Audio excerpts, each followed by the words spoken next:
రెపరెపలాడిన జాతీయ జెండా 400 మీటర్ల జాతీయ పతాకంతో విద్యార్థులు భారీ ర్యాలీ 78వ స్వాతంత్ర్య దినోత్సవాన్ని పురస్కరించుకుని అమలాపురం జడ్పీ బాలుర హైస్కూల్ ప్రధానోపాధ్యాయురాలు సిరిగిబత్తిన రాజరాజేశ్వరి ఆధ్వర్యంలో బుధవారం 400 మీటర్ల జాతీయ జెండాతో ఉపాధ్యాయులు విద్యార్థులు అమలాపురం పట్టణంలో భారీ ర్యాలీ చేశారు. భారత్ మాతాకీ జై అంటూ నినాదాలు చేశారు.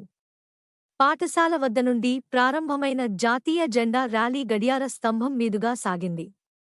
ప్రైవేట్ పాఠశాలలకు ధీటుగా ప్రభుత్వం పాఠశాల విద్యార్థులు కూడా ఇంత భారీ జాతీయ పతాకంతో ర్యాలీ చేయడం పట్ల శభాష్ అంటూ ప్రతి ఒక్కరూ ప్రశంసల జల్లు కురిపించారు. రెపరెపలాడిన జాతీయ జెండా 400 మీటర్ల జాతీయ పతాకంతో విద్యార్థులు భారీ ర్యాలీ 78వ స్వాతంత్ర్య దినోత్సవాన్ని పురస్కరించుకుని అమలాపురం జడ్పీ బాలుర హైస్కూల్ ప్రధానోపాధ్యాయురాలు సిరిగిబత్తిన రాజరాజేశ్వరి